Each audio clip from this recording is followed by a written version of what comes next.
Ton esprit est comme une porte que tu décides d'ouvrir ou de fermer. Dehors, il peut y avoir du bruit, du chaos, des provocations, des gens qui essaient de te déstabiliser. Mais la véritable différence réside dans qui a la main sur la poignée, toi ou le monde. Et si tu ne t'entraînes pas à cette capacité, n'importe quelle situation te dominera. Le calme n'apparaît pas par magie. Il se construit, il s'entraîne, il se durcit. Et la plupart des gens ne le font pas parce qu'il est plus facile de réagir que de penser, plus facile d'exploser que de respirer, plus facile de blâmer que de contrôler. Mais si tu es ici, c'est parce que tu as déjà compris que vivre en réagissant te coûte trop cher. Le stoïcisme nous laisse une vérité impossible à ignorer. Ce n'est pas ce qui se passe à l'extérieur qui te détruit, c'est la façon dont tu l'interprètes. C'est pourquoi cette vidéo ne cherche pas à embellir la réalité, mais à te confronter à elle. Nous allons entraîner l'esprit pour que tu gardes ton calme, même lorsque tout autour exige le contraire. Ici, tu verras comment observer tes émotions sans les laisser te gouverner. Comment te préparer mentalement avant que la journée ne commence. Comment transformer chaque provocation en force et comment faire de la sérénité une habitude si solide que personne ne peut te l'enlever. Si tu veux arrêter d'être emporté par tes impulsions et commencer à dominer ton monde intérieur, reste. Ces 8 leçons sont ton entraînement pour devenir inébranlable, non pas en théorie, mais dans la vie réelle. 1. Concentre-toi uniquement sur ce que tu peux contrôler. Ton esprit est comme un échiquier immense, plein de pièces qui bougent en même temps. Certaines sont manipulées par toi, d'autres sont déplacées par la vie, d'autres encore par les gens qui t'entourent. Et certaines, tu ne sais même pas qui les déplace. L'erreur que presque tout le monde commet est d'essayer de contrôler toutes les pièces, comme s'il était possible de gérer l'échiquier entier. Et quand ils essaient, ils finissent épuisés, frustrés, perdant leur calme pour des choses qui ne dépendent même pas d'eux. Tu ne peux pas contrôler l'échiquier, mais tu peux contrôler les pièces qui t'appartiennent, tes pensées, tes décisions, tes réactions. Au moment où tu acceptes cela, la vie cesse de se sentir comme un chaos et commence à se transformer en un jeu dans lequel tu as beaucoup plus d'avantages que tu ne le pensais. La première étape pour entraîner le calme est d'une simplicité brutale, se concentrer uniquement sur ce qui est sous ton contrôle. Et même si cela semble facile, cela nécessite un niveau d'honnêteté qui met la plupart des gens mal à l'aise. Parce que cela t'oblige à arrêter de blâmer, à arrêter de te justifier, à arrêter de regarder à l'extérieur en cherchant des responsables. Il te demande de regarder à l'intérieur, d'assumer ta part, de reconnaître qu'une grande partie de ta souffrance vient de l'essai de dominer ce que tu ne peux pas changer. Tu peux gérer tes pensées, mais pas ce que les autres pensent de toi. Tu peux gérer ta discipline, mais pas les résultats immédiats. Tu peux gérer ton attitude, mais pas les décisions des autres. Le point est d'accepter cette ligne invisible entre ce qui dépend de toi et ce qui ne dépend pas, et de faire de cette distinction ton arme la plus puissante. Quand tu comprends cela, tu commences à remarquer quelque chose de clé. La plupart de tes réactions impulsives naissent du désir de contrôler l'extérieur.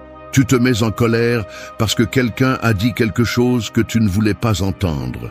Tu t'agites parce que les choses ne se sont pas passées comme tu l'avais prévu. Tu es frustré parce qu'une personne a agi d'une manière que tu n'aurais jamais permise dans ta vie. Et chaque fois que tu abandonnes ton calme pour cela, tu renonces à ton pouvoir.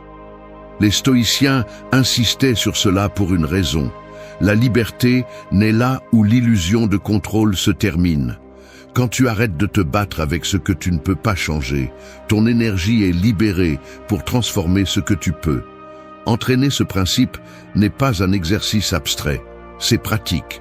Si quelqu'un te critique, tu décides de la signification que tu lui donnes. Si une situation échappe à ton contrôle, tu choisis de réagir par impulsion ou par raison. Si quelque chose te déçoit, tu décides de te laisser abattre ou d'apprendre. C'est la clé, tu décides. C'est la pièce qui t'appartient toujours sur l'échiquier. Et quand tu la comprends, tu commences à jouer différemment. Tu ne t'épuises plus à essayer de changer les pièces des autres. Tu commences à mieux déplacer les tiennes. Et cela, sans t'en rendre compte, te rend plus calme, plus fort, plus centré. Chaque jour, tu peux entraîner cela dans de petites situations. Si le trafic est insupportable, tu respires et te rappelles que cela ne dépend pas de toi. Si quelqu'un essaie de te provoquer, tu choisis de ne pas réagir à partir de l'ego. Si un plan tombe à l'eau, tu ajustes ton attitude au lieu de te plaindre. Le véritable calme se construit avec ces petites décisions, l'une après l'autre, jusqu'à ce que ton esprit comprenne que ta paix n'est pas entre les mains du monde, mais dans tes propres choix. Parce que quand tu arrêtes de lutter contre ce que tu ne contrôles pas, tu commences à maîtriser ce qui importe vraiment, toi-même. 2. Respire avant de réagir.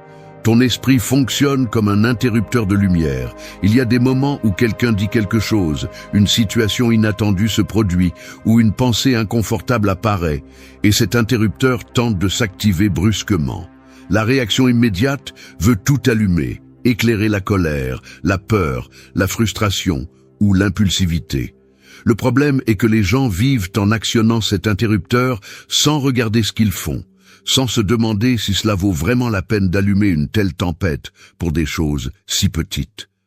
La pause, cette simple respiration consciente, est la main qui arrête l'interrupteur avant qu'il ne te consume de l'intérieur. Respirer avant de réagir n'est pas une technique, c'est une forme de leadership interne. Et bien que cela puisse sembler une action minimale, elle a un impact énorme, car elle rompt le cycle automatique qui te rend esclave de tes impulsions. La plupart des gens explosent parce qu'ils n'ont jamais entraîné cet espace entre ce qui se passe et ce qu'ils font. Mais quand tu respires d'abord, tu brises l'illusion du danger immédiat et tu donnes à ton esprit le temps nécessaire pour mettre les choses en perspective. Cette seconde devient ta force, ton bouclier, ton avantage. Les stoïciens parlaient de la pause comme du premier acte de sagesse. Non pas parce que la respiration a un pouvoir magique, mais parce qu'elle t'oblige à faire ce que presque personne ne fait, penser avant d'agir. Les gens réagissent à partir de leurs blessures, tu vas réagir à partir de ta clarté. Les gens répondent guidés par leur ego, tu vas répondre guidé par ta raison. Dans cette différence se trouve le calme que tu cherches. S'entraîner à cela signifie ressentir l'émotion sans la laisser prendre le contrôle, l'observer sans te rendre à elle, lui permettre d'exister sans en faire ta décision finale. Imagine ce scénario, quelqu'un te provoque, te parle avec un ton hautain ou te lance une critique déguisée. Si tu ne respires pas, tu réagiras à partir du premier élan qui est généralement de te défendre, d'attaquer, de te justifier ou d'intensifier le conflit. Mais si tu respires, même une seule fois, tu désactives ce mécanisme primitif qui cherche à combattre ou à fuir et tu actives la partie la plus rationnelle de ton esprit. Tout s'éclaircit, tout se met en ordre, tout est vu avec plus de distance. Cette distance est le pouvoir. Cette distance empêche que tu donnes ton calme pour n'importe quelle bêtise. Et cette distance est obtenue en respirant. La respiration consciente t'apprend aussi quelque chose que la plupart des gens ne comprennent jamais. Tu n'as pas besoin de répondre immédiatement. Tu n'es pas obligé de réagir au rythme des problèmes, des personnes ou des émotions. Tu définis le moment et la forme. Tu contrôles ton rythme. Tu contrôles ton temps interne. Quand tu respires avant de réagir, tu dis sans mots que ton monde interne ne sera pas dicté par l'extérieur.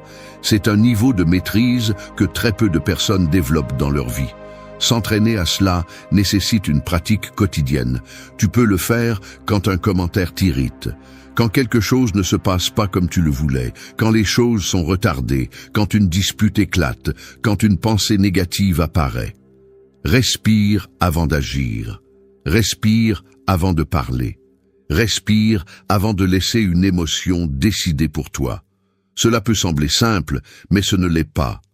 Le calme semble toujours simple de l'extérieur, mais le maîtriser à l'intérieur exige une discipline absolue. Chaque respiration consciente est un rappel que tu contrôles l'interrupteur. Tu décides quand allumer la lumière et quand laisser la pièce en silence. Et quand tu t'habitues à choisir, tu découvres que le monde ne te contrôle pas. Les situations ne te contrôlent pas, les personnes ne te contrôlent pas. Ta respiration te ramène au présent, te rend ta force et te rend ta paix. 3. Prépare-toi mentalement pour la journée. Chaque matin fonctionne comme une bataille invisible qui commence avant même que tu ouvres les yeux. Ce n'est pas une exagération, c'est la réalité. Les premières idées qui apparaissent dans ton esprit sont comme les soldats qui décident si tu auras une journée stable ou une journée pleine de chaos. Si tu permets à ton esprit de se réveiller désorganisé, pressé ou réactif, tu es déjà entré dans la guerre sans armure. Mais si tu prends le contrôle dès le début, si tu prépares ton esprit avant que le monde commence à exiger, alors peu importe ce qui se passe là-bas, tu seras déjà prêt à y faire face avec un calme que peu de gens possèdent. La préparation mentale n'est pas un rituel compliqué, c'est une stratégie. La plupart des gens se lèvent sans intention, en hâte, en regardant leur téléphone portable, se remplissant de bruit avant de se remplir de clarté. Puis ils se demandent pourquoi ils perdent patience si rapidement. Tu vas faire le contraire.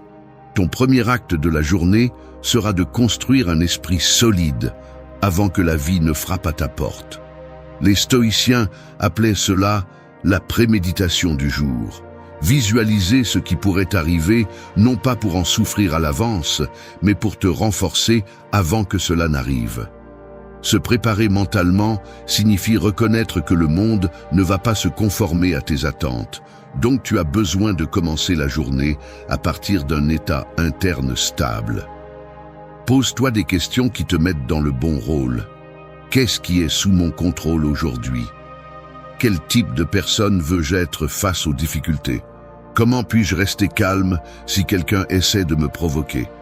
En te posant ces questions tôt, tu entraînes ton esprit à rester concentré lorsque la journée commence à bouger. Un autre élément clé est d'accepter que le chaos est une partie naturelle de la vie. En l'anticipant sans peur, tu en réduis l'impact. Si quelqu'un te critique, tu avais déjà envisagé la possibilité. Si un plan échoue, tu avais déjà considéré que rien n'est sûr.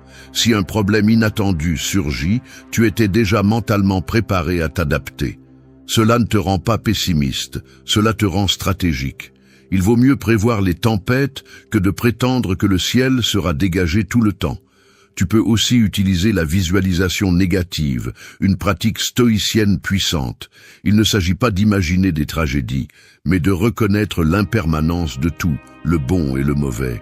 Cela te donne de la perspective. Cela t'aide à voir tes défis comme faisant partie d'un processus de croissance, et non comme des punitions personnelles. Lorsque tu fais cela chaque matin, tu entraînes ton esprit à ne pas se briser face à l'inconnu. Tu le prépares à accueillir la journée sans la fuir. La préparation mentale comprend également la clarté dans tes décisions. Définis ce que tu vas tolérer et ce que tu ne vas pas. Fixe ton propre rythme au lieu de laisser les autres l'imposer. Décide comment tu réagiras face aux provocations.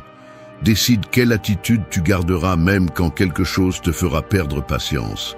Cette clarté préalable réduit la réactivité et augmente le calme. Parce que quand tu sais déjà comment tu vas agir, tu n'improvises pas sur l'impulsion. Tu agis à partir de la conscience. Rends-le pratique. Consacre quelques minutes au silence avant de commencer ta journée. Observe tes pensées sans les juger. Ajuste ta respiration. Reconnecte-toi avec toi-même.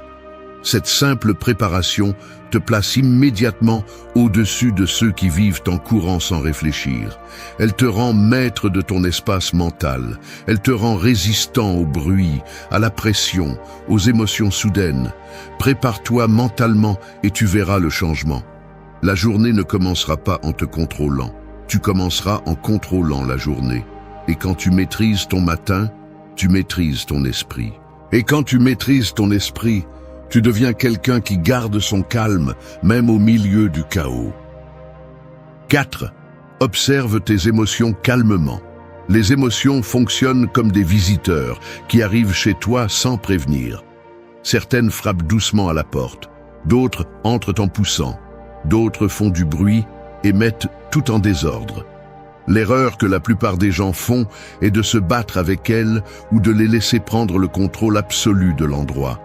Mais lorsque tu observes tes émotions calmement, sans fuir et sans leur obéir aveuglément, tu reprends le contrôle de ta propre maison mentale. Tu apprends à être le propriétaire, pas l'invité. Observer tes émotions ne signifie pas les réprimer, les ignorer ou faire semblant qu'elles n'existent pas. Cela signifie les regarder pour ce qu'elles sont. Des signaux, des indicateurs, des messages. Les gens perdent leur calme parce qu'ils confondent émotion avec instruction. S'ils ressentent de la colère, ils pensent qu'ils doivent attaquer. S'ils ressentent de la peur, ils pensent qu'ils doivent fuir. S'ils ressentent de la tristesse, ils pensent qu'ils doivent abandonner. Et c'est l'origine de la plupart des conflits internes.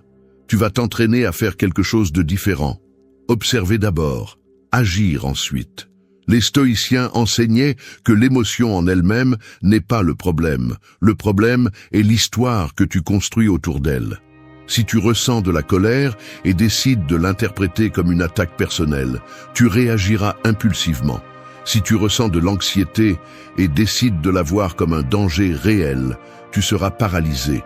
Mais si tu observes l'émotion sans l'interpréter immédiatement, sans lui donner de pouvoir, tu découvres qu'elle se calme d'elle-même.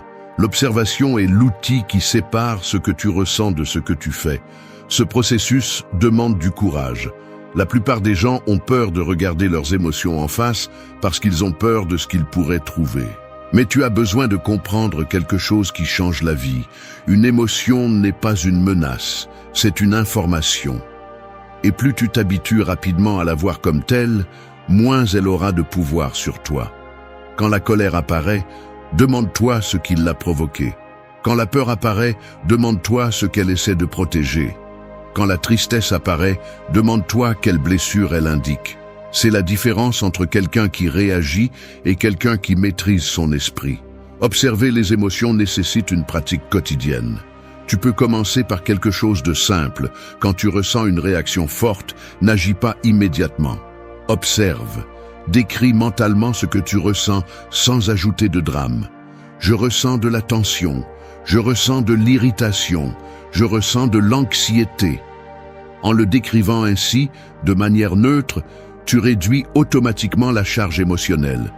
Tu te donnes de la perspective, tu t'éloignes de l'impulsion, tu reprends le contrôle. Cette habitude t'empêche de devenir l'esclave de la provocation. Si quelqu'un essaie de te perturber, tu ne réponds pas à partir du feu intérieur, tu réponds à partir de la clarté, parce que tu ne vois plus ton émotion comme un ennemi, mais comme une donnée. Et quand tu comprends ça, ton calme ne dépend plus de la façon dont les autres te traitent. Il dépend de la façon dont tu interprètes ce que tu ressens. Tu dois aussi te rappeler que les émotions ne sont pas permanentes. Elles viennent et vont. Elles changent de forme. Elles apparaissent et se dissolvent. Les gens perdent leur calme parce qu'ils croient que l'émotion actuelle durera pour toujours. Et à partir de cette peur, ils agissent de manière impulsive. Quand tu observes tes émotions avec distance, tu découvres qu'aucune ne reste aussi longtemps que tu le penses. Elle ne reste que si tu la nourris. Ce point est essentiel pour maintenir le calme dans n'importe quelle situation. Observer crée de l'espace. Cet espace te donne du temps. Ce temps te donne de la clarté, et la clarté te donne du pouvoir. Quand tu maîtrises cet espace intérieur, tu commences à devenir quelqu'un de difficile à perturber. Tes émotions peuvent arriver, mais elles ne vont pas te gouverner. Tes impulsions peuvent apparaître, mais elles ne vont pas décider pour toi. Observe tes émotions calmement. Ne fuis pas. Ne te bats pas. Ne dramatise pas. 5. Pratique la sérénité dans les petites choses. Le calme se construit comme un mur, pierre par pierre. Personne ne construit une forteresse en commençant par le plus grand. On commence toujours par le plus petit. Il en va de même pour ton esprit. Tu ne deviendras pas une personne sereine en ne faisant face qu'aux grands problèmes.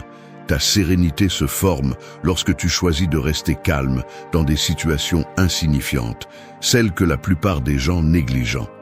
C'est là que commence vraiment ton contrôle intérieur. Les petites irritations quotidiennes sont le gymnase de l'esprit. Le trafic lent, La file d'attente interminable, le message sans réponse, le commentaire inutile, l'attente inattendue, le bruit, les changements de plan, les imperfections. La plupart des gens les voient comme des irritations normales et c'est pourquoi ils ne développent jamais un esprit fort. Chaque petite réaction impulsive est comme une fissure dans le mur. Chaque fois que tu perds patience pour une petite chose, tu entraînes ton esprit à se briser facilement. Mais quand tu fais le contraire, quand tu choisis de rester calme face aux moindres détails, tu commences à construire un esprit qui ne se brise pas face aux grandes épreuves. Les stoïciens savaient que la vie est pleine de détails qui mettent la patience à l'épreuve. Ils n'attendaient pas qu'un défi important se présente pour entraîner leur caractère. Ils le faisaient au quotidien. Quelqu'un les interrompait et ils pratiquaient la tolérance. Quelque chose tournait mal et ils pratiquaient l'adaptation. Un plan échouait et ils pratiquaient la flexibilité. Chaque petit moment était une opportunité pour renforcer l'esprit. Et c'est cette mentalité que tu dois adopter si tu veux vraiment que rien ni personne ne te déstabilise. La sérénité dans les petites choses est importante, car elle révèle ton véritable niveau de maîtrise. Si tu perds le contrôle pour un petit imprévu, comment prétends-tu le garder face à un grand défi? Si un simple commentaire te perturbe, comment affronteras-tu une véritable critique? Si un changement de route te met hors de toi, comment affronteras-tu une grande perte?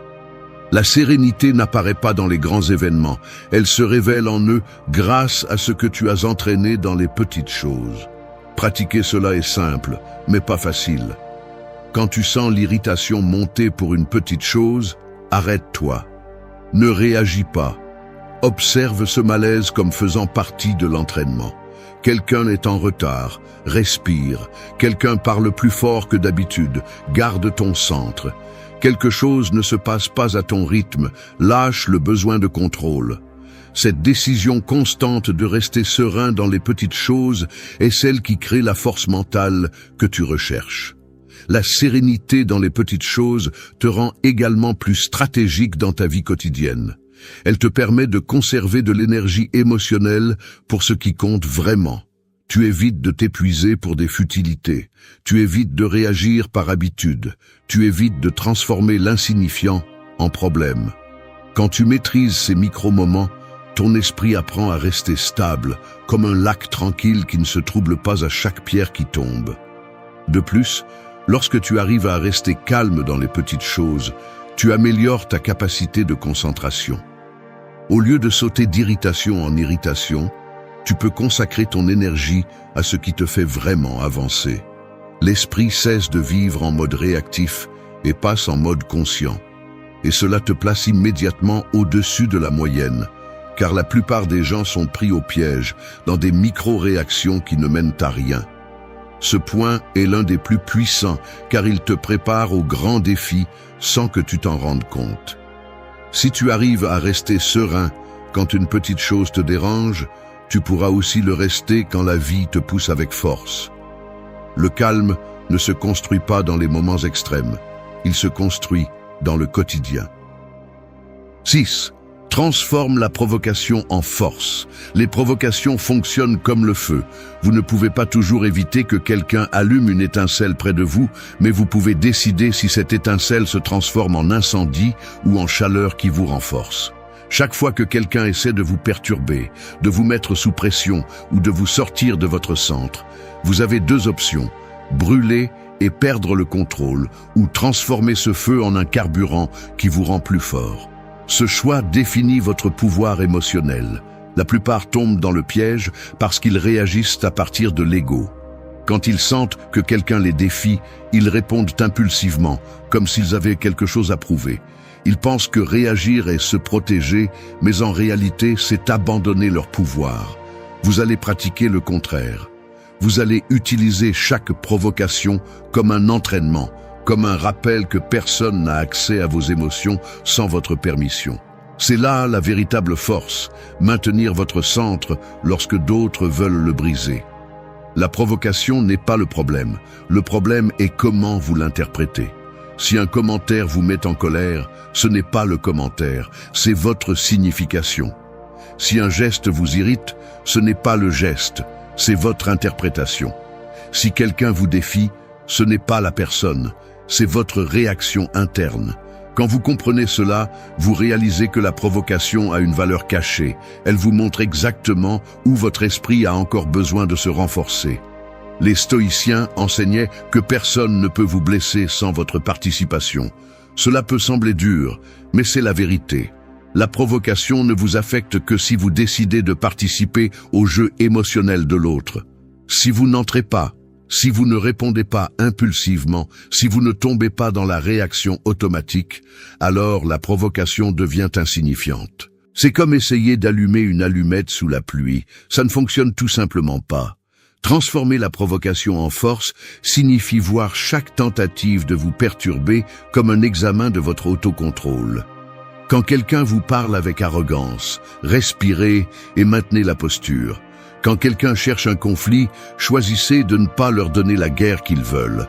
Quand quelqu'un fait un commentaire dans le but de vous blesser, répondez avec clarté et non avec émotion. Ce type de contrôle n'est pas une faiblesse, c'est du pur pouvoir. Parce que la personne qui garde son calme a toujours l'avantage. Vous devez aussi comprendre que beaucoup de gens provoquent parce qu'ils ne savent pas gérer leur propre esprit. Ils parlent à partir de leur chaos, de leur insécurité, de leur vide. Laisser leur chaos devenir votre chaos est une façon de perdre votre calme que vous ne pouvez pas vous permettre si vous voulez être quelqu'un de fort et stable. Au lieu de réagir, observez. Au lieu de le prendre personnellement, analysez. Au lieu de perdre de l'énergie, dirigez votre attention vers ce qui dépend de vous. Transformer la provocation en force implique aussi de choisir vos batailles. Tout ne mérite pas votre attention, tout ne mérite pas votre énergie, tout ne mérite pas votre réponse. Parfois, le plus grand acte de force est simplement de ne pas réagir. Le silence n'est pas une reddition, c'est une stratégie. C'est choisir de ne pas nourrir une dynamique qui ne mène nulle part. Entraînez ce principe au quotidien. Quand quelqu'un vous répond mal, gardez votre sang-froid. Quand vous recevez une critique, analysez plutôt que d'exploser. Quand quelqu'un essaie de toucher à votre fierté, souvenez-vous que votre valeur ne se négocie pas avec des provocations. Chaque fois que vous le faites, vous construisez un esprit plus solide, plus stable et plus difficile à manipuler.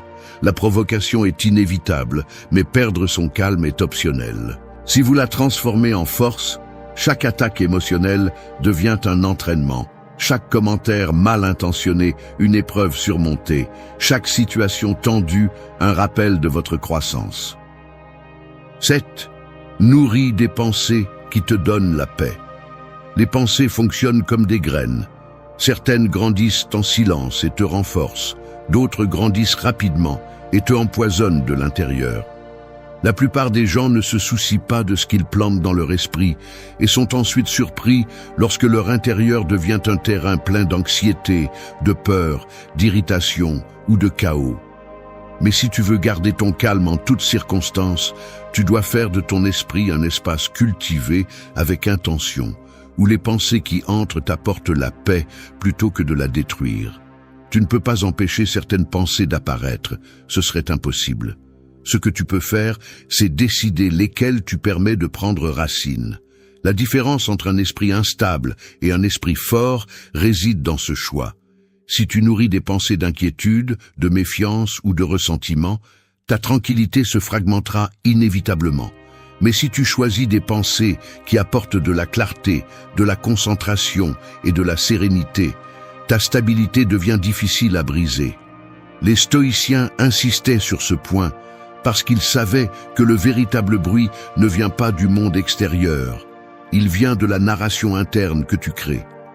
Un commentaire ne te fait pas de mal, c'est l'histoire que tu te racontes ensuite qui te fait du mal. Une situation difficile ne te fait pas tomber, c'est l'interprétation tragique que tu choisis de construire qui te fait tomber. L'émotion n'explose pas d'elle-même. Elle explose parce que tu la nourris avec des pensées répétitives. Lorsque tu comprends le pouvoir de tes pensées, tu arrêtes de les traiter comme des visiteurs et tu commences à les voir comme des outils. Nourrir des pensées qui te donnent la paix n'est pas un optimisme naïf, c'est une discipline mentale. Cela signifie remplacer par un choix conscient ce qui sabote ta clarté. Si ton esprit commence à exagérer un problème, tu l'arrêtes et tu reviens aux faits concrets. Si une pensée négative sur toi-même apparaît, tu la remets en question et tu la corriges. Si une peur irrationnelle surgit, tu l'observes sans l'embrasser. C'est ce qu'un esprit entraîné fait. Il ne nie pas la réalité, mais il ne la dramatise pas non plus. Tu dois aussi comprendre qu'il y a des pensées qui te consument sans te donner rien en retour. Penser encore et encore à ce que quelqu'un a dit, à ce qui aurait pu se passer, à ce qui a mal tourné, à ce qui aurait pu être différent, ne change rien à ta vie. Cela ne fait que te voler de l'énergie. L'esprit qui veut le calme ne nourrit pas les fantasmes destructeurs, il nourrit la présence, l'analyse et les actions concrètes. C'est ce qui distingue une personne émotionnellement forte de quelqu'un qui est pris au piège dans son propre esprit. Une pensée utile est celle qui te fait avancer, qui t'aide à agir mieux, qui te donne une perspective. Une pensée inutile est celle qui répète la même souffrance dans ta tête sans te donner de solution. Tu décides laquelle tu arroses. Et cette décision détermine la qualité de ton calme. Le piège est que les pensées négatives ont tendance à se répéter facilement. Elles sont bruyantes, insistantes, dramatiques. Les pensées pacifiques, en revanche, nécessitent des efforts, de l'attention et une pratique constante. Mais cet effort est ce qui renforce ton caractère.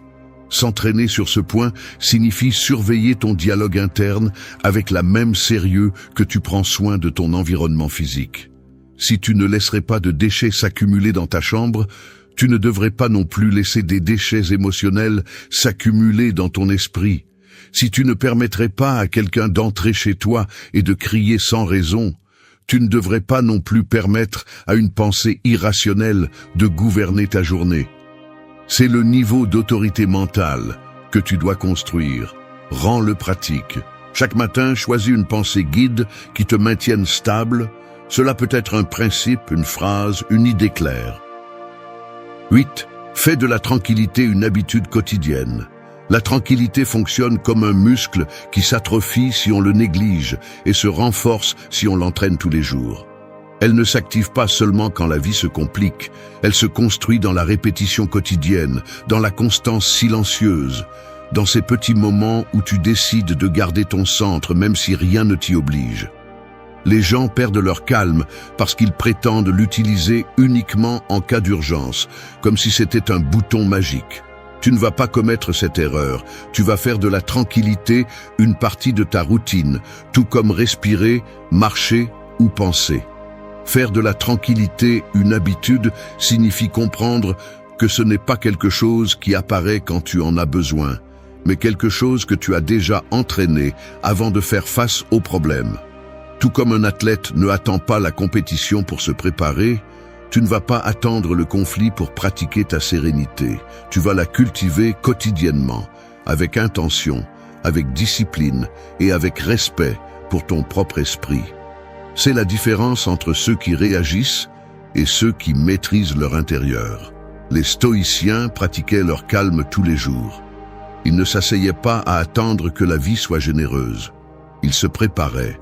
Ils réfléchissaient le matin, évaluaient le soir, observaient leur comportement, corrigeaient leurs erreurs et célébraient l'autocontrôle. Ils comprenaient que l'esprit ne se renforce pas avec le désir, mais avec la répétition. Et c'est ce que tu dois appliquer.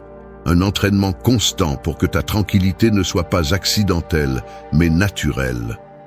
Faire de la tranquillité une habitude signifie pratiquer la présence. Quand tu manges, concentre-toi sur le fait de manger. Quand tu parles, écoute plus que tu ne parles. Quand tu marches, respire avec rythme. Quand tu t'irrites, fais une pause. Quand tu observes tes émotions, regarde-les avec distance. Chaque action consciente est une brique dans la construction de ta stabilité intérieure. Chaque jour que tu répètes ces comportements, ton esprit apprend qu'il n'a pas besoin de réagir avec violence. Il peut répondre avec clarté. Cela implique aussi de t'engager dans ton autocar mental. Ce n'est pas de la douceur, c'est de la stratégie. Un esprit épuisé réagit impulsivement. Un esprit saturé explose facilement. Un esprit dispersé perd le contrôle face à la moindre chose. C'est pourquoi ta tranquillité ne s'entraîne pas seulement dans les moments difficiles, elle s'entraîne aussi en se reposant bien, en organisant tes pensées, en se déconnectant du bruit, en revoyant tes émotions, en nettoyant ce qui te draine de l'énergie. La tranquillité se construit de l'intérieur, pas à partir de tes circonstances. Faire de la tranquillité une habitude quotidienne signifie aussi accepter la vie telle qu'elle est. Pas comme tu l'imagines, pas comme tu le souhaiterais, mais telle qu'elle se présente. Quand tu acceptes la réalité sans te battre contre elle, tu réduis la résistance interne qui te remplit de tension. Au lieu de souhaiter que tout soit parfait, tu apprends à te déplacer avec ce que tu as. Au lieu d'exiger que personne ne te provoque, tu apprends à garder ton centre, même si on te provoque. Ce niveau d'acceptation est l'un des secrets de la véritable sérénité. Pratique-le de manière intentionnelle. Consacre un moment au silence chaque jour, même si ce n'est que quelques minutes. Observe comment tu respires, comment tu penses, comment tu te sens. Ne juge pas, reconnais simplement. Ensuite, continue ta journée en appliquant ce que tu as entraîné. Fais des pauses avant de réagir, de la clarté avant de parler, de la distance avant d'interpréter. Cette répétition quotidienne transforme ton esprit jusqu'à ce que la tranquillité devienne ta réponse naturelle, pas ta dernière option. Danke, dass du bis zum Ende des Videos geblieben bist. Wenn du alles gesehen hast, kommentiere, ich bin stoisch, als unser geheimes Zeichen, zu wissen, dass du ein wahrer Schüler des Stoizismus bist. Vergiss nicht, den Kanal zu abonnieren und das Video zu liken, wenn es dir gefallen hat. Wir sehen uns im nächsten Video und denke daran, kultiviere weiterhin deinen stoischen Geist.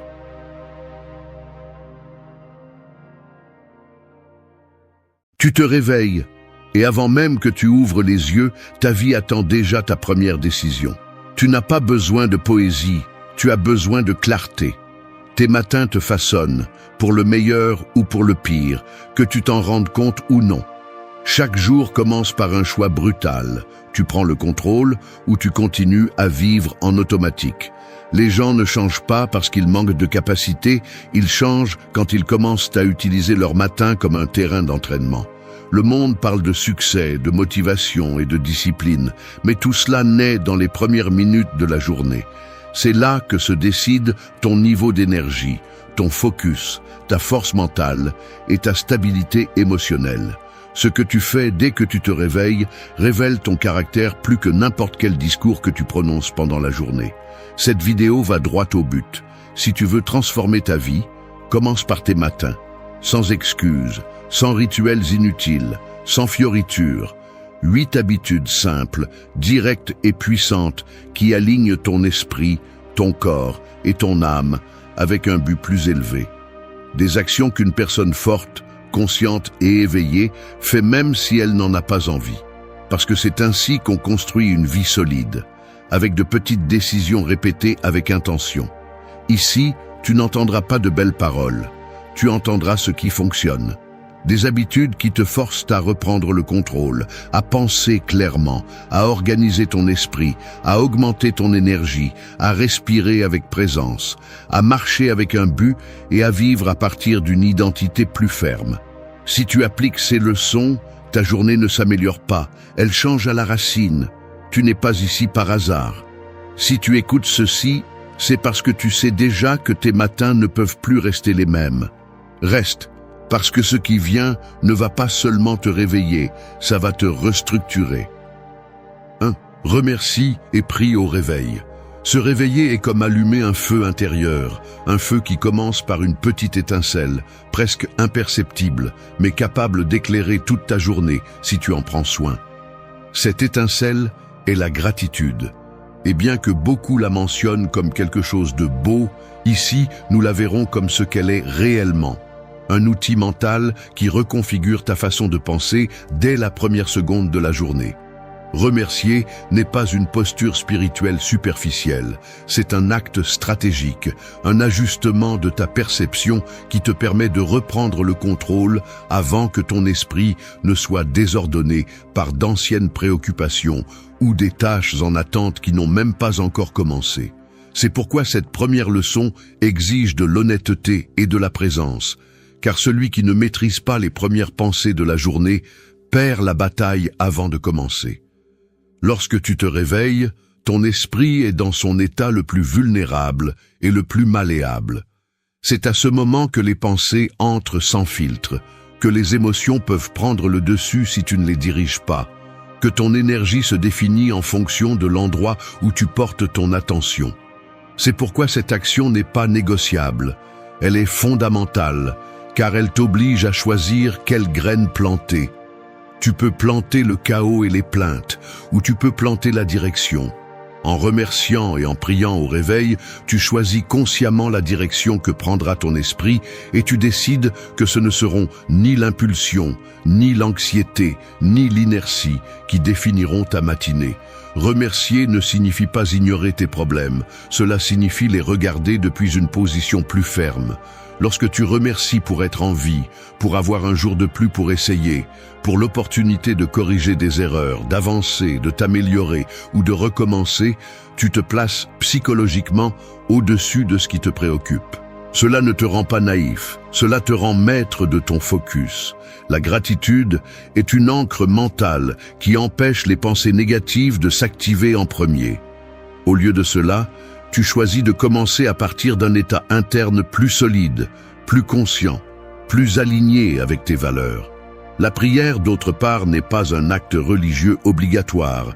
C'est un moment de silence intérieur où tu affirmes ta direction et te rappelles qui tu es au milieu du bruit du monde. Prier, c'est parler avec toi-même au niveau le plus profond, reconnaître ta force, tes blessures, tes peurs et ton but. C'est admettre qu'il y a des choses que tu ne contrôles pas, mais décider malgré tout d'avancer avec détermination. C'est un acte d'humilité et de pouvoir en même temps.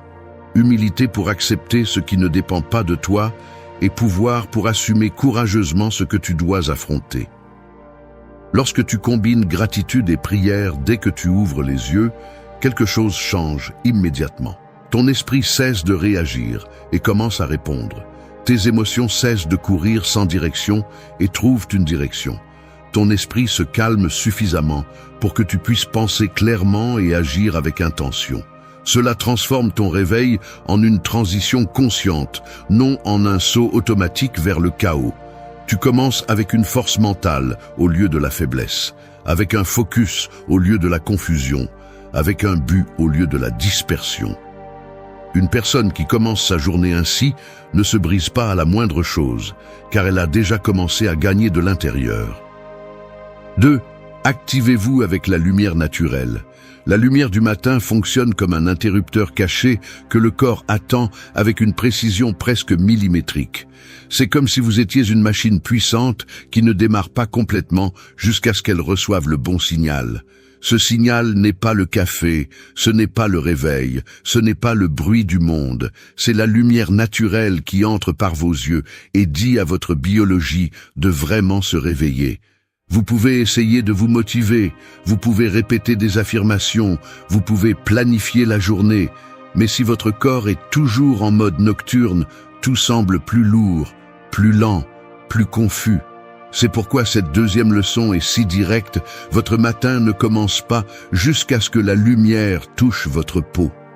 La lumière naturelle régule votre horloge interne, le rythme qui décide quand vous devez avoir de l'énergie, quand vous devez vous concentrer et quand vous devez vous reposer.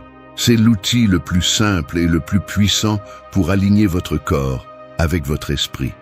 La plupart des gens vivent déconnectés de ce mécanisme parce qu'ils ouvrent les yeux et la première chose qu'ils voient est un écran. Cette lumière artificielle trompe le cerveau, le confond, lui envoie des signaux incohérents qui affectent la clarté mentale, l'humeur et l'énergie. C'est pourquoi beaucoup de gens se sentent fatigués dès leur réveil, parce que leur biologie n'a jamais reçu l'ordre de s'activer. Sortir pour recevoir la lumière naturelle ne nécessite pas de préparation, pas de motivation extrême. Cela nécessite une intention. Ouvrir la fenêtre, sortir sur le balcon, marcher quelques minutes, tout contact fonctionne. C'est suffisant pour que votre corps libère du cortisol à des niveaux sains, ceux dont vous avez besoin pour ressentir de l'énergie et de la concentration, et non de l'anxiété. Il diminue également la mélatonine. Vous arrêtez donc de ressentir une lourdeur émotionnelle et commencez à ressentir une présence. Ce n'est pas de la magie, c'est de la biologie qui fonctionne en votre faveur si vous la laissez fonctionner. Recevoir la lumière naturelle le matin affecte également votre discipline. Lorsque vous vous exposez à cette clarté matinale, l'esprit s'ordonne, les décisions deviennent plus fermes et le corps entre dans un état actif plutôt que passif. Cela signifie qu'il vous sera plus facile de bouger, de travailler, de penser clairement et de continuer avec les autres habitudes de la journée. C'est un effet domino, une action simple qui transforme tout ce qui vient après. Et oui, quelque chose d'aussi simple que de laisser la lumière vous toucher peut faire la différence entre une journée mécanique et une journée puissante. La lumière a également un impact direct sur votre état émotionnel. Votre cerveau libère des neurotransmetteurs qui vous font vous sentir plus stable, plus positif et moins réactif.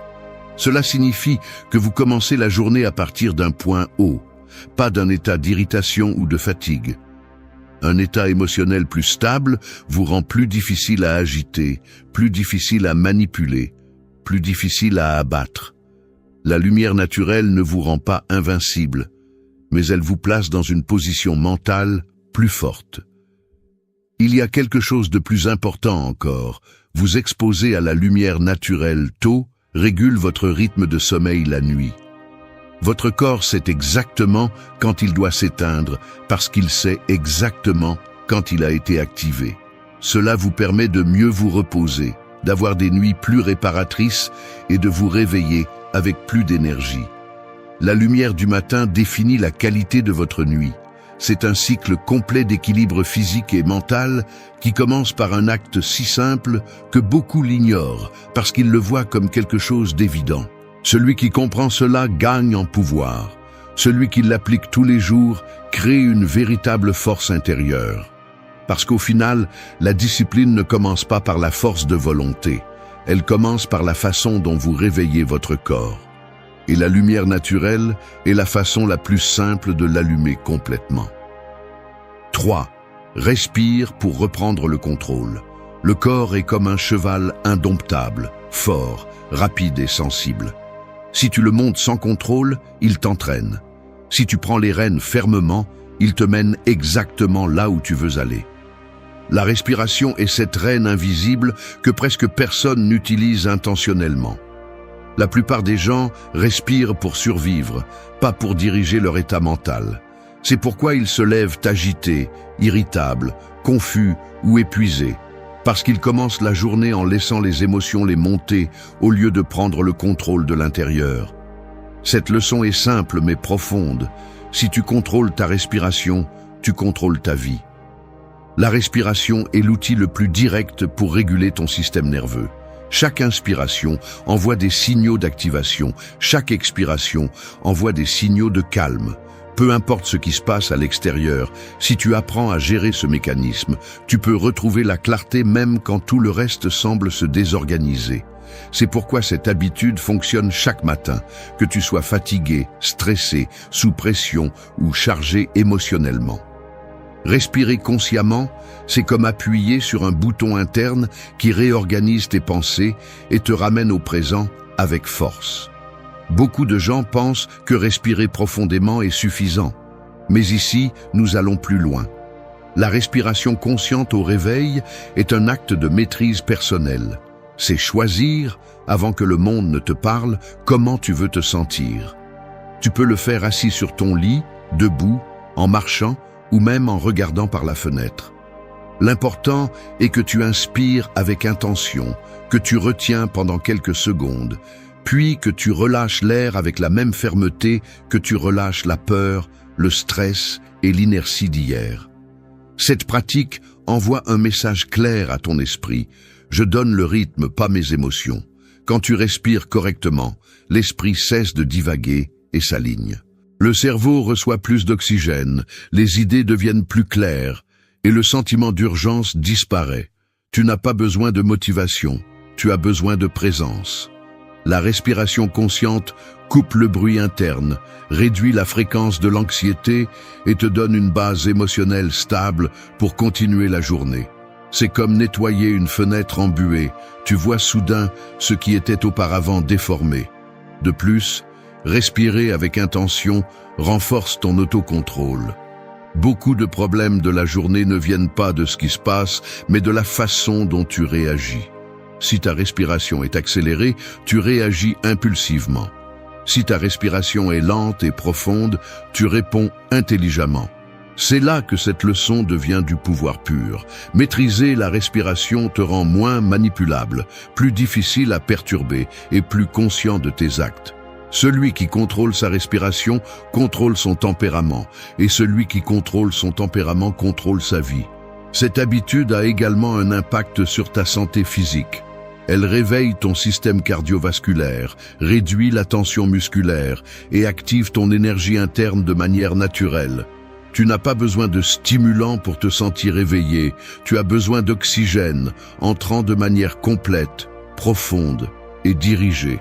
Même tes niveaux de cortisol se régulent lorsque tu respires bien, ce qui signifie que tu commences la journée avec une énergie stable plutôt qu'avec de l'anxiété déguisée en alerte. Respirer pour reprendre le contrôle t'entraîne également mentalement pour le reste de tes habitudes. Si ta respiration est calme, ton esprit peut mieux se concentrer sur la gratitude, l'affirmation, la planification, l'écriture ou la marche. Tout ton système s'organise lorsque l'air circule avec rythme et direction. 4. Affirme ton objectif quotidien. La journée est comme une flèche. Si tu ne lui donnes pas de direction, elle tombe de son propre poids. Beaucoup de personnes se réveillent et laissent le vent décider de leur direction.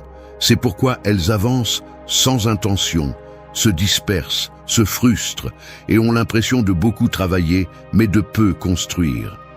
Affirmer ton objectif quotidien est le moment où tu prends cette flèche, la tiens fermement et décides consciemment vers quel objectif tu veux vraiment diriger ton énergie. C'est une action qui semble petite, mais qui change complètement ta mentalité, car le hasard cesse d'exister et l'intention commence à exister. Au réveil, ton esprit est ouvert, malléable, presque comme un terrain fertile qui accepte n'importe quelle graine que tu lui lances. Si tu ne choisis pas quelle graine semer, le monde le fera pour toi. Et le monde sème du bruit, de l'urgence, des distractions, des problèmes étrangers et des attentes qui ne t'appartiennent même pas. Affirmer ton objectif quotidien, c'est dire à ton esprit « c'est ce qui compte, c'est ce que je vais construire aujourd'hui, c'est ce que je ne vais pas permettre de dévier ». C'est un acte de clarté qui coupe la confusion dès le matin. Affirmer ton objectif ne signifie pas répéter des phrases vides. Cela signifie éveiller ton identité. Chaque jour doit avoir une raison, et cette raison ne peut pas simplement être survivre ou voir ce qui se passe. Elle doit être quelque chose qui te rapproche de la personne que tu veux devenir. Lorsque tu affirmes ton objectif, tu alignes ton esprit avec ton futur. Tu cesses de réagir et tu commences à décider. Et quand tu décides, tu deviens plus difficile à manipuler, plus difficile à distraire, plus difficile à abattre. Tu peux le faire de manière simple. Tu peux te dire « Aujourd'hui, j'agirai avec discipline. Aujourd'hui, je vais avancer dans ce projet. Aujourd'hui, j'éviterai ce qui draine mon énergie. Aujourd'hui, je serai plus fort que mes excuses. » Ce qui est important, ce n'est pas la phrase parfaite, mais la direction claire. Ton esprit a besoin d'un ordre initial, d'un point central pour organiser tes pensées, tes décisions, tes émotions et tes actions. Affirmer ton objectif quotidien stabilise ton système interne et te rappelle qui est le patron. Cette habitude est particulièrement puissante car elle fonctionne comme un filtre. Quand tu sais quel est ton objectif du jour, tu sais quoi accepter et quoi rejeter. Tout ne mérite pas ton énergie, tout ne mérite pas ton attention, tout ne mérite pas ton temps. Affirmer ton objectif te permet de choisir tes batailles, de maintenir ton focus et d'éviter de tomber dans des activités qui t'éloignent de ton progrès. C'est une défense mentale contre la dispersion qui détruit la productivité de millions de personnes chaque matin. Affirmer ton objectif renforce également ton estime de toi, car chaque fois que tu le fais, tu renforces ton identité. Tu te dis à toi-même, je choisis, je décide, je construis. Cela fait de toi quelqu'un avec une direction, pas quelqu'un qui est traîné par ce que les autres veulent. Et lorsque ton esprit sent la direction, ton corps répond avec plus d'énergie, plus de motivation et plus de fermeté. C'est une connexion interne que beaucoup de personnes ne développent jamais parce qu'elles continuent à vivre en automatique, permettant à la vie de leur passer sans intention. De plus, cette habitude génère de la consistance. Peu importe si tu es motivé ou fatigué, si ta journée est facile ou difficile, affirmer ton objectif crée un point fixe auquel revenir quand tu te sens perdu. C'est ton ancre mentale, ton rappel de pourquoi tu fais ce que tu fais. Quand ton objectif est clair, tes actions deviennent plus cohérentes et tes décisions deviennent plus fermes. Affirmer ton objectif quotidien n'organise pas seulement ta matinée, il organise ta vie. Parce qu'une journée avec une direction devient une semaine avec des progrès, puis un mois avec une transformation et finalement une année où tu te reconnais comme quelqu'un qui a vécu avec intention. 5. Range ton espace et ton esprit. Le désordre est comme un écho silencieux, un bruit que tu n'entends pas mais qui affecte tout ce que tu fais. Tu peux essayer de penser clairement, mais si ton environnement est chaotique, ton esprit limitera. C'est comme essayer de courir avec des pierres dans les chaussures. Tu avances, oui, mais tu avances inconfortablement, lentement et avec le sentiment que quelque chose ne va pas. Ranger ton espace au début de la journée n'est pas une tâche ménagère. C'est un acte psychologique, une déclaration de discipline qui dit à ton esprit que tu es prêt à prendre le contrôle. Ta chambre, ton bureau, ta cuisine, tout parle. Ce que tu vois détermine ce que tu ressens, et ce que tu ressens détermine comment tu agis. Il ne s'agit pas de perfection, il s'agit d'intention. Un espace propre n'est pas seulement esthétique, il est fonctionnel pour l'esprit. Quand tu ranges ton environnement, ce que tu ranges vraiment, c'est ta perception. Tu crées un environnement qui pousse ton cerveau vers le calme plutôt que vers le chaos. Et c'est là que cette leçon devient puissante parce qu'elle te montre que ton esprit n'est pas un lieu séparé de ta vie physique, les deux se reflètent mutuellement. Au réveil, ton cerveau a besoin de signaux clairs pour s'organiser. Si la première chose que tu vois est le désordre, ton esprit interprète qu'il y a des choses en suspens, des choses inachevées, du désordre. Cela consomme de l'énergie, de l'attention et de la concentration avant même de commencer la journée. C'est pourquoi ranger ton espace est si important, parce qu'il élimine le bruit mental. C'est un nettoyage externe qui provoque une clarté interne. Et cette clarté est celle qui te permet de penser mieux, de prendre de meilleures décisions et d'agir avec plus de force. Ranger est aussi un acte de respect envers toi-même. L'espace où tu vis reflète la valeur que tu te donnes. Une personne qui range ne le fait pas parce que c'est son tour. Elle le fait parce qu'elle comprend que son environnement influence son énergie, sa discipline et sa productivité.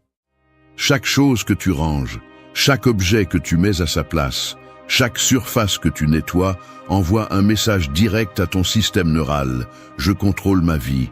Je ne laisse pas le chaos décider pour moi. Ce message se multiplie et devient un sentiment interne de stabilité. Beaucoup de gens disent qu'ils n'ont pas le temps de ranger, mais c'est un mensonge qu'ils se racontent pour justifier leur manque de discipline. Ranger quelques minutes après le réveil économise des heures de stress plus tard. Cela te permet de travailler mieux, de te concentrer plus rapidement et d'éviter les distractions qui drainent ton énergie. C'est un petit investissement avec un impact énorme, l'une des formes les plus simples d'améliorer ta performance émotionnelle et mentale. De plus, lorsque tu ranges, tu entraînes ton esprit à fermer des cycles. Ranger quelque chose, plier quelque chose, nettoyer quelque chose est un exercice symbolique qui enseigne à ton cerveau à terminer ce qu'il commence. Cela se traduit directement par une plus grande discipline pour accomplir tes tâches, une plus grande capacité à maintenir une routine et une plus grande force interne pour ne pas laisser les choses à moitié faites. Ranger n'est pas seulement organiser, c'est entraîner ton identité. Cette habitude te prépare également à prendre des décisions pendant la journée car elle réduit la charge cognitive. Plus ton espace est ordonné, moins ton esprit traite d'informations inutiles. Cela te laisse de l'énergie propre pour ce qui est vraiment important. Tu deviens plus stratégique, plus productif et moins impulsif. Le désordre favorise l'urgence, l'ordre favorise la clarté. Ranger ton espace au début de la journée est une façon simple de dire au monde et à toi-même que tu es vraiment réveillé, que tu ne vivras pas dans l'improvisation, que tu ne laisseras pas le chaos définir ton état interne. 6. Planifie ta journée avec intention. La vie quotidienne ressemble à une large et bruyante rivière qui emporte tout ce qui n'est pas bien ancré. Si tu ne décides pas dans quelle direction tu veux ramer, le courant t'emporte sans te demander ton avis. Beaucoup de personnes se réveillent et acceptent ce courant sans résistance, laissant le jour décider pour eux, réagissant à des problèmes qui ne sont pas les leurs, répondant à des urgences qui n'apportent rien et finissent épuisés sans avoir fait ce qui comptait vraiment. Planifier ta journée avec intention, c'est construire ton propre bateau avant d'entrer dans la rivière, c'est prendre la rame fermement et dire au courant que c'est toi qui fixes la direction. La planification n'est ni un luxe, ni une tâche compliquée, c'est une stratégie mentale. Ton cerveau a besoin de structure, il a besoin de savoir ce qui est prioritaire et ce qui ne l'est pas. Quand il ne l'a pas, il consomme de l'énergie en essayant de décider sur le moment. Il est submergé, dispersé et perd son focus. Planifier ta journée au réveil, c'est lui donner une carte, lui donner de la clarté, lui donner un but. Cela te permet de commencer fort, d'avancer avec ordre et d'éviter que l'inertie ne te transforme en spectateur de ta propre vie. Pour planifier avec intention, tu n'as pas besoin d'écrire des pages entières, ni de créer des structures rigides. Tu as besoin de choisir. Choisir 3 actions importantes, 3 choses qui feront vraiment que la journée en vaut la peine. Pas des listes infinies qui ne génèrent que du stress. 3 priorités que tu peux accomplir avec discipline. C'est un filtre qui sépare l'essentiel de l'inutile. Moins tu es dispersé, plus tu as d'impact. La simplicité est le pouvoir, et la planification intentionnelle est la simplicité appliquée à ta vie. Planifier renforce également ton identité. Quand tu décides de ce que tu vas faire avant de commencer la journée, ton esprit comprend que c'est toi qui tiens les rênes. Pas le téléphone, pas les urgences, pas les caprices des autres. Cette sensation de contrôle réduit l'anxiété, augmente la motivation et te place dans un état mental de leadership sur toi-même. Le corps suit l'esprit et l'esprit suit le but que tu fixes le matin. C'est la raison pour laquelle les personnes qui planifient ne font pas seulement plus, mais font mieux. La planification intentionnelle évite que tu vives en éteignant des incendies. Elle te permet d'anticiper, d'organiser tes ressources, de protéger ton énergie et de choisir tes batailles. Tout ne mérite pas ton attention et tout ne mérite pas ton effort. Quand tu planifies, ta journée devient une stratégie plutôt qu'une réaction. Tu sais quelles tâches nécessitent de la force mentale, lesquelles nécessitent du calme, lesquelles peuvent attendre et lesquelles tu dois attaquer immédiatement. C'est une façon intelligente de gérer ton énergie et de ne pas la gaspiller dans des situations qui ne construisent rien. Cette habitude développe également la discipline émotionnelle. Quand tu as un plan, il est plus difficile de se laisser distraire, de tomber dans des excuses ou d'abandonner tes responsabilités. Avoir de la clarté élimine beaucoup des batailles internes qui te font perdre du temps, parce que tu ne te demandes plus quoi faire, tu le fais simplement. L'indécision disparaît, parce que tu as déjà décidé avant que la journée ne commence. C'est la force silencieuse de la planification. De plus, Planifier ta journée à l'aube crée de la cohérence. Quand tu répètes cette pratique tous les jours, tu construis une identité solide, un esprit concentré et un caractère plus stable. La discipline devient une partie de toi. Les résultats cessent d'être aléatoires et commencent à être intentionnels.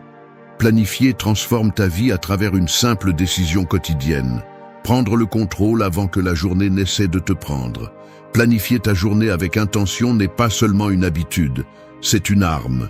Elle te permet d'avancer quand d'autres s'arrêtent, de maintenir l'ordre quand d'autres se perdent et de construire ta vie à partir de la clarté plutôt que du chaos. 7.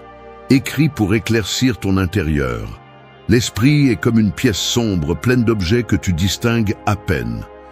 Tu sais qu'il y a quelque chose là, tu sais que ça pèse, tu sais que ça te gêne, mais tu n'arrives pas à voir sa forme jusqu'à ce que tu allumes une lampe de poche. Écrire, c'est cette lampe de poche.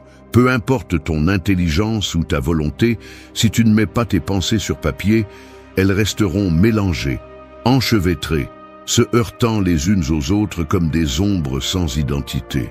C'est pourquoi écrire chaque matin n'est pas une habitude romantique, c'est un acte de clarté brutale. C'est te confronter à toi-même sans filtre. Quand tu écris, tout ce qui semblait énorme se définit. Ce qui te préoccupait trouve une forme, ce qui te faisait peur trouve un nom, ce qui t'inquiétait trouve une explication. Le papier ne te ment pas. L'esprit, oui.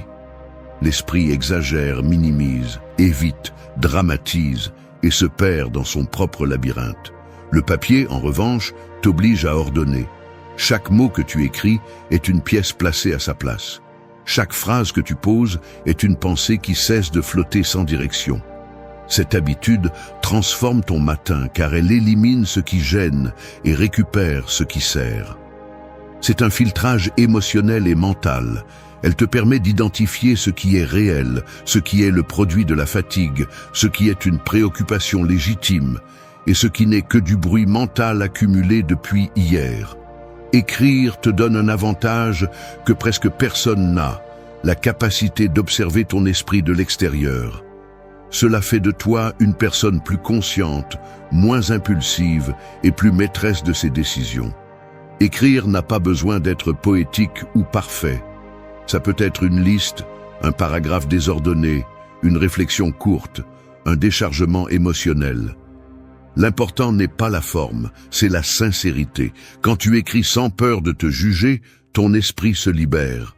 Tu laisses de la place pour de nouvelles idées, pour une vraie clarté et pour une stabilité émotionnelle que peu de personnes expérimentent parce qu'elles continuent à porter leurs pensées en silence. De plus, écrire renforce ton identité. Chaque matin, quand tu mets tes idées en mots, tu construis une narration claire de qui tu es et où tu vas. Ton esprit s'habitue à se revoir, à se corriger, à s'orienter. Cela crée un niveau de conscience de soi qui impacte directement tes décisions. Les personnes qui écrivent pensent mieux, ressentent mieux et agissent avec plus d'intelligence émotionnelle. Parce qu'écrire, c'est penser avec les mains. Cette habitude réduit aussi l'anxiété. Quand une préoccupation reste dans l'esprit, elle s'étend comme une ombre géante. Mais quand tu l'écris, tu la réduis à sa vraie taille. Tu peux l'analyser, la remettre en question, l'organiser. Tu lui retires son pouvoir. Écrire est un mécanisme naturel de régulation émotionnelle, un qui transforme la confusion interne en clarté. Quelques minutes d'écriture peuvent épargner des heures de soucis pendant la journée. L'écriture matinale réveille aussi ta créativité et ta capacité à résoudre les problèmes. Le cerveau, tout juste réveillé, est dans son état le plus pur, sans filtre logique excessif. C'est le moment parfait pour générer des idées, découvrir des solutions et comprendre ce que tu ne pouvais pas voir clairement hier. Écrire active des zones du cerveau qui ne s'activent pas seulement avec la pensée. Ça te rend plus analytique, plus réfléchi et plus stratégique. Enfin, écrire chaque matin est un acte de discipline.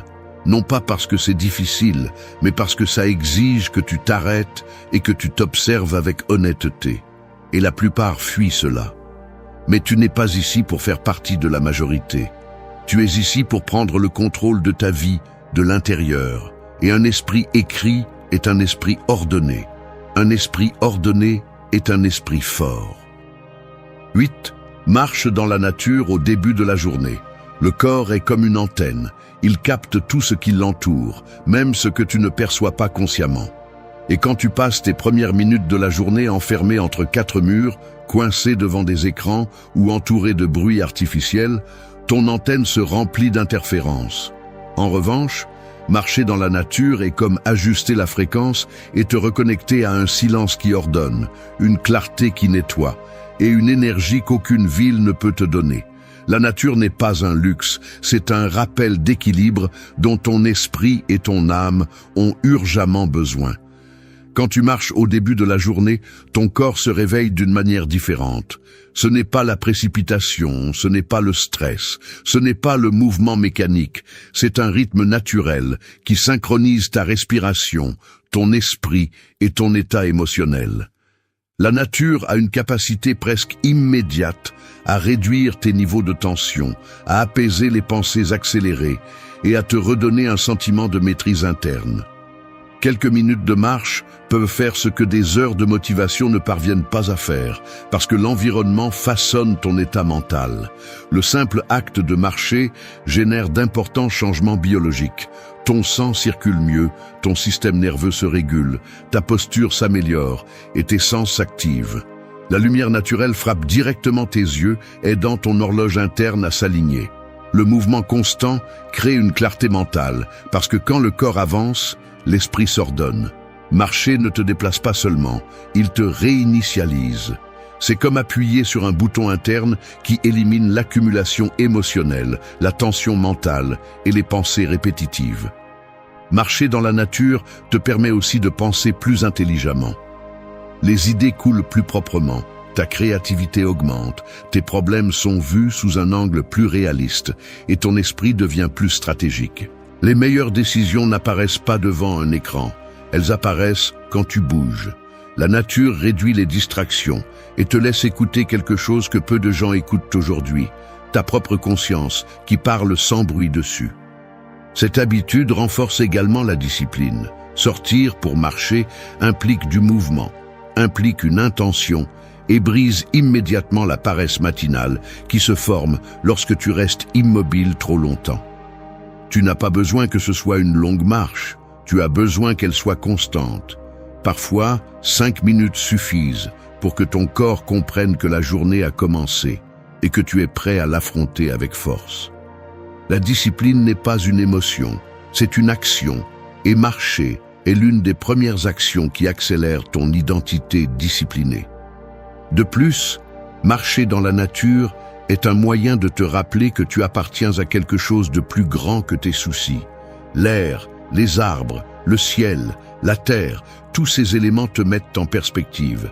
Ils te montrent que tes problèmes ne sont pas le centre de l'univers, qu'il y a de la vie au-delà de ton stress, que ce que tu ressens n'est pas permanent et que tu peux respirer même au milieu du chaos.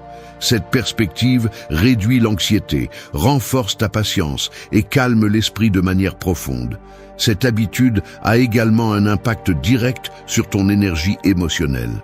Lorsque tu marches, le stress diminue, ton niveau d'irritabilité baisse et ton esprit s'ouvre à des pensées plus positives et stables. Ce n'est pas un optimisme superficiel, c'est une régulation émotionnelle. La nature agit comme un stabilisateur, comme un espace où ton système interne revient à son point d'équilibre naturel. Même si tu traverses une mauvaise passe, marcher à l'extérieur te donne un petit espace de liberté mentale qui peut complètement changer ta journée. Merci d'être resté jusqu'à la fin de la vidéo. Si vous avez tout vu, commentez « Je suis stoïcien » comme notre signe.